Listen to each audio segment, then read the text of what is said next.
Hello, तो इस बार stem मंच 5 की एक्टिविटी है A0 to A8 शीट्स। तो इसके लिए मैंने ये A4 शीट ली है।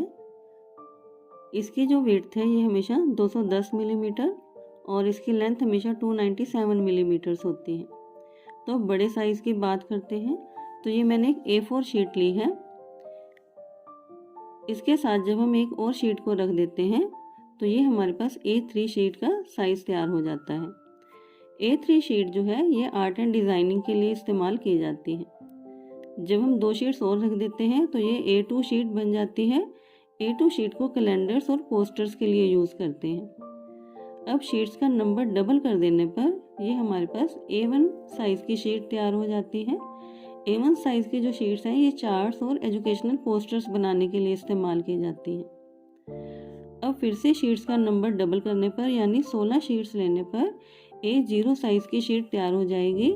ये साइज़ सबसे बड़ा होता है और इसको बड़े पोस्टर्स बनाने के लिए इस्तेमाल किया जाता है।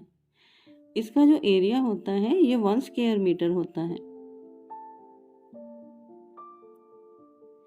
A4 शीट जो होती है ये स्टैंडर्ड साइज़ की शीट होती है। स्कूल और ऑफिस के जो डॉक्यूमेंट्स हैं उनको तैयार करने के लिए A4 शीट का इस्तेमाल किया जाता है। इसे A4 इसलिए कहते हैं क्योंकि A0 शीट को 4 बार आधा करने पर यह हमें मिलती है।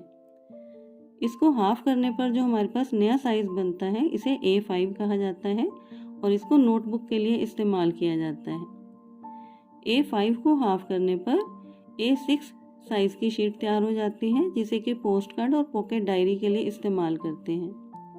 A6 की शीट को हाफ करने पर A7 साइज़ की जो शीट है वो तैयार हो जाती है। इससे टिकट्स और स्मॉल डॉक्यूमेंट्स तैयार किए जाते हैं।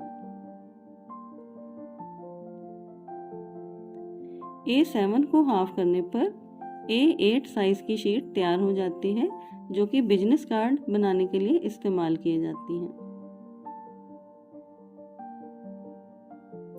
इन सभी शीट्स के अंदर जो एस्पेक्ट रेशो होता है 1:√2 रहता है।